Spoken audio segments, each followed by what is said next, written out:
Hello नमस्कार दोस्तों, आप सभी का मोस्ट वेलकम है हमारे अपने YouTube channel study in mobile में। ये जो वीडियो है आज का, इसमें बात करेंगे हम असित कुमार हलदार के बारे में। दोस्तों, एक आधुनिक कलाकार जो हैं असित कुमार हलदार, उनके बारे में चर्चा करेंगे दोस्तों। तो देखिए, असित कुमार हलदार जो है ये बंगाल शैली के प्रमुख कलाकार के रूप में भी जाने जाते हैं।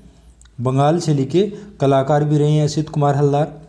तो यहाँ पर ये ध्यान में रखना है, यहाँ पर कई बार आरपीएससी के अंदर ऐसा क्वेश्चन पूछ लेते हैं। राजस्थान में जो आरपीएससी का एग्जाम होता है उसे पूछ लेते हैं कि निम्न में से कौन सा कलाकार है बंगाल शैली से संबंधित है, या फिर निम्न में से कौन से कलाकारों का समूह है बंगाल शैली से संबंधित है। तो ये आपको कलाकार अगर याद होंगे कौन कौन से बंगाल शैली से संबंधित है तो आपको ध्यान में रहेंगे। तो ये आपको ध्यान में रखना है, असित कुमार हलदार बंगाल शैली से संबंधित थे और ये बंगाल शैली से निकल करके कहाँ गए थे?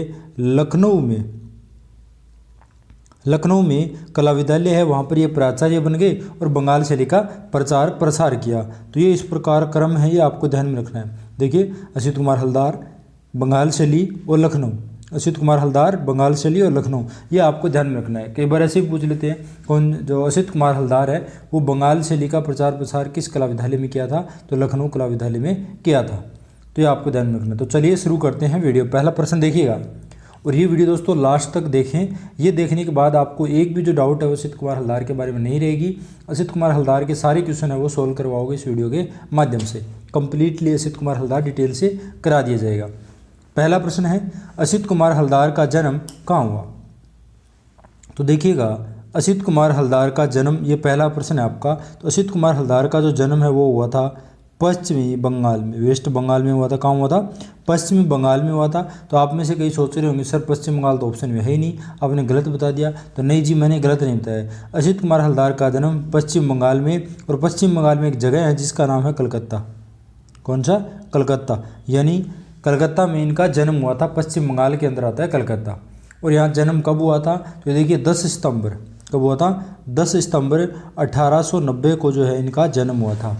10 सितंबर 1890 का जन्म हुआ था। अब देखिए, कलकत्ता के अंदर भी एक जगह है, गांव का नाम था, वो था जोड़ा सांको। क्या था?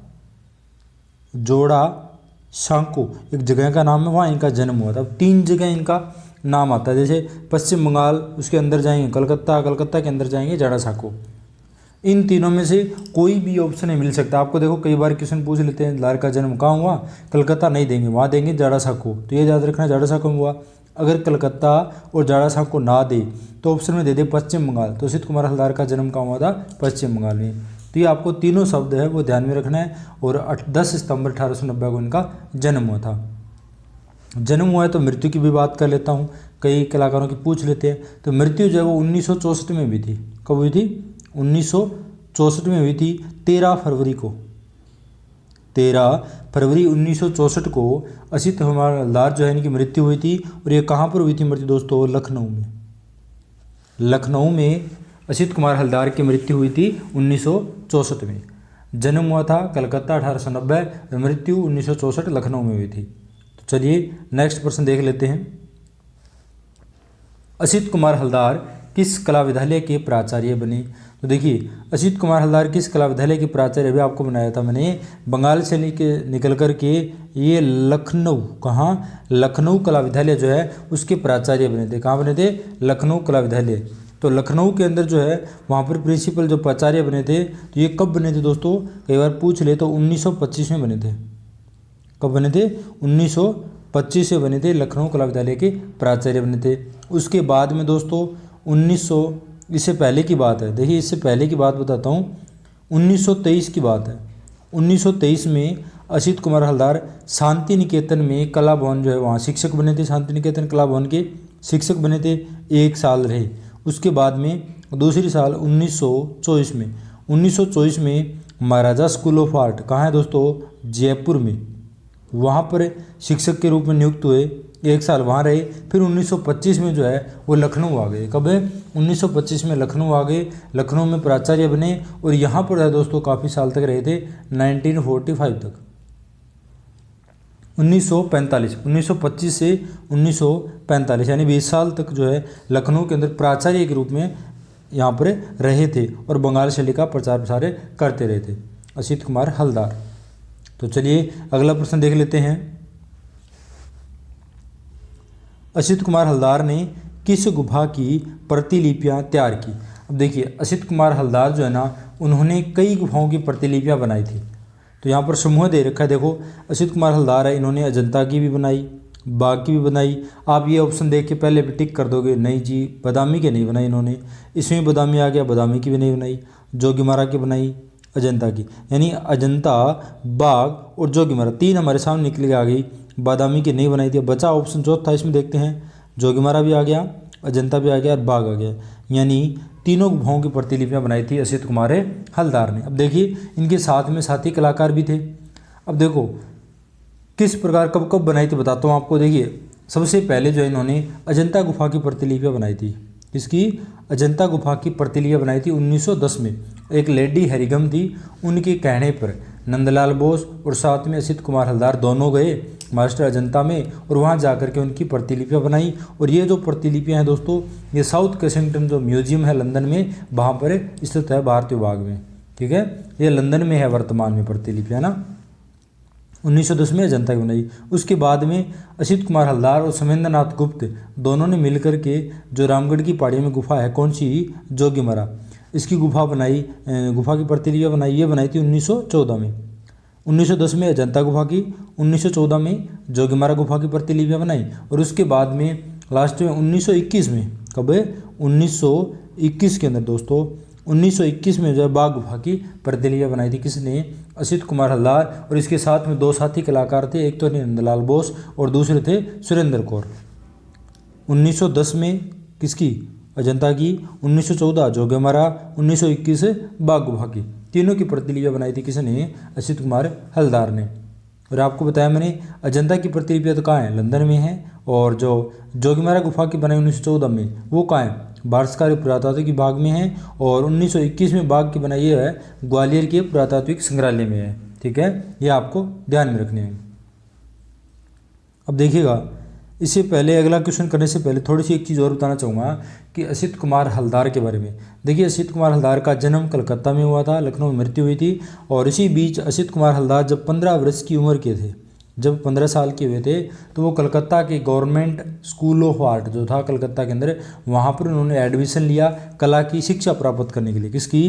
कला शिक्षा प्राप्त करने के लिए। तो वहाँ पर एडमिशन लिया, तो उस समय जो उनके टीचर थे ड्राइंग के, वो कौन थे? अवनींद्रनाथ टैगोर थे भाई। कौन थे? अवनींद्रनाथ टैगोर। तो एग्जाम में पूछ ले कि असित कुमार हलदार के कला गुरु कौन है, तो अवनींद्रनाथ टैगोर है। और उसके साथ में वहाँ पर साथी भी थे, नंदलाल हो गए, शारदा चरण उकिल हो गया, सुरेंद्रनाथ गांगुली हो गए, ये भी उनके शिक्षार्थी थे, यानी साथ में पढ़ने वाले थे। अब देखिए अगला क्वेश्चन कर लेते हैं कि असित कुमार हलदार की मधुरता का महान स्मारक कौन सा चित्र है? तो मधुरता का महान स्मारक कौन सा चित्र है? देखिए असित कुमार हलदार है ना, उन्होंने काफ़ी सारे जो है चित्र बनाए थे। तो इसमें चित्र कौन कौन से बनाए थे उनके सभी का नाम बता देता हूँ। जैसे ये कुणाल है ना, ये भी इनका है, कच्छ देवयानी भी है, बारिश के दिन भी है, संगीत को ले, ये सारे के सारे असित कुमार हलदार के द्वारा बनाए गए। बट इसमें मधुरता का महान स्मारक जो है ना, वो है संगीत की लो। क्या है? संगीत की लो जो है, ये इसका चित्र बना, जिसे दी फ्लेम ऑफ म्यूजिक भी कहते हैं, दी फ्लेम ऑफ म्यूजिक। ये महान स्मारक किसका है? असित कुमार हलदार का है। ये सारे के सारे पेंटिंग असित कुमार हलदार की है। इसमें देखिए इन्होंने बनाया इसने जो असित कुमार हलदार है ना, ये ऐतिहासिक घटनाओं पर आधारित चित्र बनाते थे। किसी ऐतिहासिक घटनाओं पर आधारित इन्होंने चित्र बनाए हैं। तो इन्होंने जो लगभग है जो है 30 चित्र बताते हैं कि जो प्रसिद्ध हैं, 30 चित्र बनाए हुए, जो उत्तर प्रदेश की सरकार ने 30 चित्र इनके प्रकाशित करवाए थे किसी ग्रंथ के माध्यम से। इसमें देखिए भिखारी स्त्री, कौन सा? एक चित्र है इनका, भिखारी स्त्री। दूसरा है वृद्ध आदमी, यानी बूढ़ा आदमी, उसको कपड़ा देती है। और जो सवन है वो शर्म के मारे साड़ी के पीछे छुप रही है, इस प्रकार का चित्र बना हुआ है। एक चित्र इनका अनजाना सफ़र, यह है अनजाना, अनजान सफ़र भी इनका है। एक संगीत की लो हो गया। इसके अलावा बारिश के दिन भी हो गया, कच्छ देवयानी हो गया, कुणाल हो गया। एक है झरना और प्रकृति, कौन सा? झरना और प्रकृति भी इनके द्वारा बनाए गए। तो ये इनके बनाए गए कुछ चित्र। इसके अलावा और भी है, ग्रामीण बालिकाएं भी हैं, वसंत बहार भी है, चंद्रमा और कमल भी है, प्रकाश हैं, लय हैं, इस प्रकार के इनके चित्र बनाए गए हैं। चलिए अगला प्रश्न देख लेते हैं कि असित कुमार हलदार ने अजंता गुफाओं की प्रतिलिपियां कब बनाई? तो मैंने आपको बताया था अजंता गुफा की 1910 में बनाई थी। 1914 में किसकी बनाई थी भाई? जोगीमारा की। 1921 में किसकी बनाई थी? बाघ गुफा की बनाई थी। 1924 में इनकी घटना क्या थी? ये जयपुर के जो है महाराजा स्कूल ऑफ आर्ट है ना जयपुर में, वहाँ पर ये शिक्षक बने थे। तो असित कुमार हलदार ने अजंता की गुफाओं की प्रतिलिपियाँ कब बनाई, ये पूछा है, तो 1910 में बनाई थी। चलिए नेक्स्ट प्रश्न देख लेते हैं। असित कुमार हलदार ने चित्रण कार्य किस विधि में सर्वाधिक किया है? देखिए असित कुमार हलदार जो है ना चित्रण विधि में काम करने वाले, जो इन्होंने जो चित्रण विधि थी वो थी टेम्परा विधि। कौन सी थी?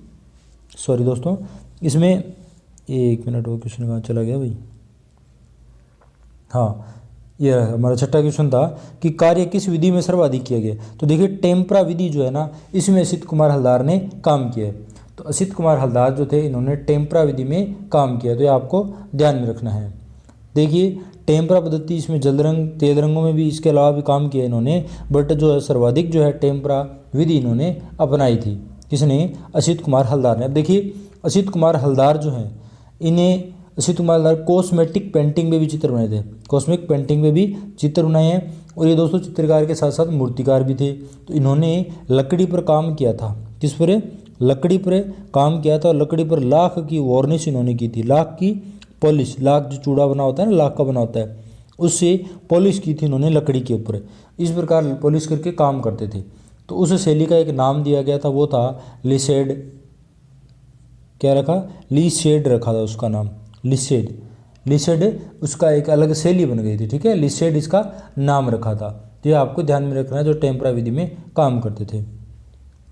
और दोस्तों असित कुमार हलदार के बारे में एक कई बार क्वेश्चन आता है एग्जाम में, पुस्तकें पूछ लेते हैं ना, पुस्तकों के बारे में पूछ लेते हैं। तो देखिए असित कुमार हलदार जो ना पूरी जीवनी के अंदर अगर हम बात करें कि कितनी पुस्तकें, तो लगभग जो इन्होंने 40 पुस्तकें जो है वो लिख चुके थे। कौन है? असित कुमार हलदार। कितनी पुस्तकें दोस्तों? 40 पुस्तकें लिख चुके थे। और इनमें से 4-5 पुस्तकें हैं जो हमारे लिए महत्वपूर्ण है, एग्जाम में पूछते हैं। जैसे एक तो आती है सबसे पहले Indian sculpture and glass, Indian culture eight a glass. दूसरी है आर्ट एंड ट्रेडिशन। कौन सी? Art and tradition. एक है भारतीय चित्रकला। कौन सी है? भारतीय चित्रकला। और दोस्तों असित कुमार जो हलदार है ना, ये मेघदूत, एक तो आता है मेघदूत और एक है ऋतु संहार। ये जो 2 ग्रंथ थे, काव्य ग्रंथ थे, उनका इन्होंने बांग्ला भाषा में अनुवाद किया था। किस भाषा में? बांग्ला भाषा में। पूछ ले कि मेघदूत का बांग्ला भाषा में अनुवाद करने वाले कौन से कलाकार हैं, तो असित कुमार हलदार है। ऋतु संहार का भी बांग्ला भाषा में अनुवाद किया था। दोस्तों असित कुमार हलदार की जो शैली है वो कौन सी थी? गीतात्मक थी। कौन सी थी? गीतात्मक थी। चलिए अगला प्रश्न देख लेते हैं। असित कुमार हलदार चित्रकार के अलावा थे। देखिए असित कुमार हलदार जो है चित्रकार के अलावा क्या क्या थे भाई? तो चित्रकार के अलावा एक तो थे आधुनिक चित्रकार थे, इसके अलावा कवि भी थे, शिल्पकार भी थे, साहित्यकार भी थे, इसके अलावा शिक्षक भी थे। क्या थे? शिक्षक भी थे, संयोजक भी थे, कला समालोचक भी थे, विचारक थे, यानी विचार रखने वाले भी थे, विचारधारा के थे, साहित्यकार थे। तो ये सारी इसके अंदर क्या है? खूबियाँ थी असित कुमार हलदार की। तो यहाँ पर उपयुक्त सभी आ जाएगा। कवि भी थे, शिल्पकार भी थे, साहित्यकार भी थे, कला शिक्षक भी थे, विचारक थे, संयोजक भी थे, है ना। तो ये सारे चित्रकार के अलावा इनमें खूबियाँ थी। तो ये आपको ध्यान में रखना है। असित कुमार हलदार दोस्तों आधुनिक चित्रकार के रूप में जाना जाता है, क्योंकि ये बंगाल शैली के कलाकारों में रहे हैं। बंगाल शैली के प्रमुख कलाकारों के अंतर्गत इनको गिना जाता है। तो ये आपको ध्यान में रखना है। तो असित कुमार हलदार का जन्म कलकत्ता में, लखनऊ में इनकी मृत्यु हुई, ये आपको ध्यान में रखना है। 1910 में अजंता गुफा की प्रतिलिपियाँ बनाई, 1914 में जोगीमारा गुफा की प्रतिलिपियाँ बनाई, 1921 में बाघ गुफा की प्रतिलिपियाँ बनाई। इसके अलावा इनके बनाए गए चित्रों के बारे में आपको बताया।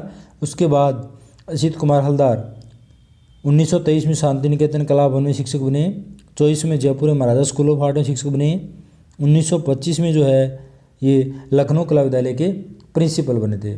और इनकी एक अलग शैली थी, लकड़ी पे लाख से वार्निश करके एक अलग स्टाइल थी, जिसको लिसेड, जिसका नाम रखा था लिसेड। और कॉस्मिक पेंटिंग में भी इन्होंने काम किया है। बंगाली शैली से जुड़े हुए कलाकार हैं। चित्रकार के अलावा ये साहित्यकार, शिल्पकार, कवि, संयोजक, चिंतक, विचारक, समालोचक, है ना, कवि, ये सब इनमें प्रवृत्तियाँ थी। ठीक है, असित कुमार हलदार के अंदर ये खूबियाँ थी। तो ये हो गया असित कुमार हलदार। तो ये वीडियो आपको कैसा लगा कमेंट करके ज़रूर बताएं भाई, कमेंट करके जरूर बताएं। वीडियो को लाइक करें और आप हमारे चैनल पे अभी तक नए हो तो इस चैनल को सब्सक्राइब करें और अपने दोस्तों के साथ भी शेयर करें। इसी तरह और किसी कलाकार की आप वीडियो चाहते हो तो नीचे कमेंट करके ज़रूर बताएं। और जो नेगेटिविटी फैलाने के लिए कुछ लोग कमेंट करते हैं तो वो भी अपना कर्तव्य निभाएं, क्योंकि आपका फ़र्ज है और मेरा भी इधर से दायित्व बनता है कि मैं अपना काम सही करता रहूं। और आपको जहां कोई भी गलती लगती है तो आप ज़रूर बताएं। ठीक है, डिस्कस एक बार कमेंट चेकआउट जरूर करना चाहिए आपको, पिन किया हुआ। कई बार क्या होता है क्वेश्चन में गलती हो जाती है, बता